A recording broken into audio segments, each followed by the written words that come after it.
Assalamualaikum warahmatullahi wabarakatuh. Perkenalkan, nama saya Hoirul Mustain dengan NIM 602022220091 dari kelas A. Saya di sini akan mereview buku filsafat dan teori kepemimpinan karya Dr. Wendy Sukmadi Hutain.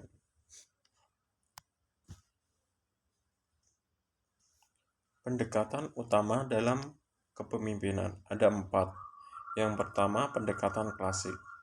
Pendekatan klasik membahas kepemimpinan dari perspektif tradisional yang berfokus pada sifat-sifat bawaan pemimpin. Pemimpin dianggap memiliki karakteristik tertentu yang membuat mereka efektif. Yang kedua, pendekatan perilaku. Buku ini menyoroti pentingnya perilaku pemimpin, termasuk gaya kepemimpinan seperti otoriter, demokratis, dan laissez-faire. Yang ketiga, pendekatan situasional. Dr. Wendy menekankan bahwa kepemimpinan yang efektif bergantung pada situasi tertentu, dan pemimpin harus fleksibel dalam menyesuaikan gaya mereka. Yang keempat, pendekatan transformasional. Menjelaskan tentang pemimpin yang mampu menginspirasi dan memotivasi orang lain untuk mencapai visi yang lebih besar. Strategi pendekatan. Dr. Wendy Hutain mungkin menjelaskan berbagai strategi yang diterapkan oleh pemimpin dalam menghadapi tantangan.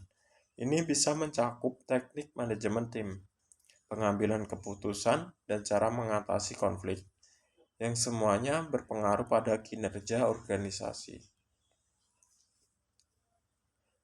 Pendekatan transformasional ada 4.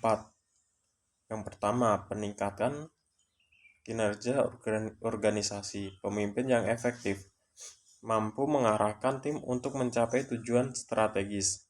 Yang kedua, pengembangan sumber daya manusia.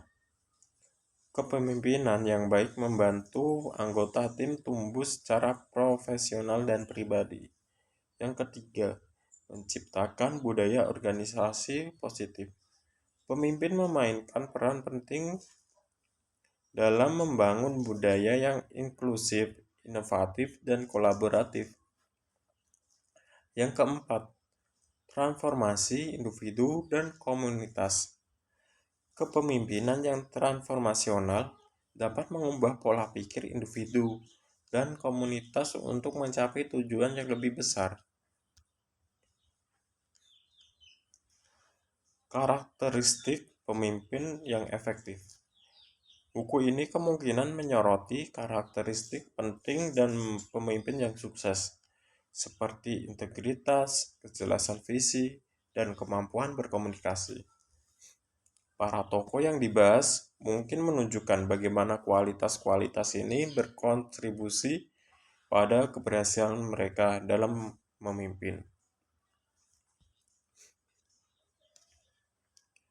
Ciri-ciri pemimpin ideal.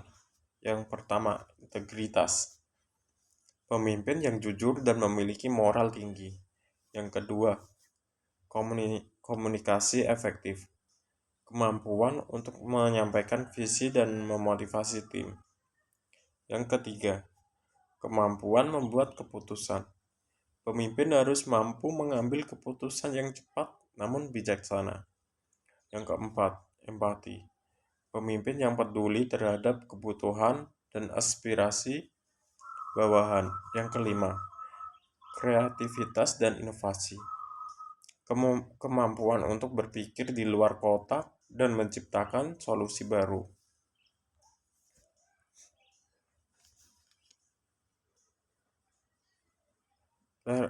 Relevansi dengan kepemimpinan modern ada 3. Yang pertama, digitalisasi. Yang kedua, keberagaman. Yang ketiga, globalisasi. Yang pertama, digitalisasi. Pemimpin harus mampu memanfaatkan teknologi untuk mendukung produktivitas. Yang kedua, keberagaman. Mengelola tim yang beragam membutuhkan keterampilan komunikasi lintas budaya. Yang ketiga, globalisasi. Pemimpin harus memiliki wawasan global untuk mengambil keputusan. Dampak positif pada organisasi. Hasil kepemimpinan para tokoh dapat dilihat dari dampaknya terhadap organisasi yang mereka pimpin. Buku ini mungkin menyajikan studi kasus yang menunjukkan bagaimana prinsip-prinsip kepemimpinan yang diterapkan menghasilkan perubahan positif, baik dalam kinerja tim maupun dalam pencapaian tujuan organisasi.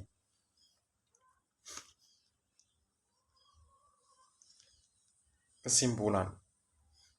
Buku Teori Kepemimpinan karya oleh Dr. Wendy Sukmadi Hutain memberikan panduan yang berkomprehensif untuk memahami kepemimpinan dari berbagai perspektif. Buku ini relevan bagi akademisi, praktisi, maupun individu yang ingin meningkatkan kemampuan kepemimpinan. Pesan utama dari buku ini adalah bahwa kepemimpinan yang baik bukan hanya tentang hasil, tetapi juga tentang proses yang melibatkan pengembangan individu dan komunitas.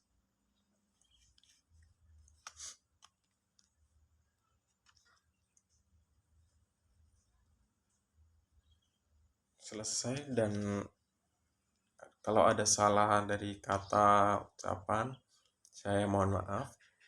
Saya akhiri, terima kasih. Wassalamualaikum warahmatullahi wabarakatuh.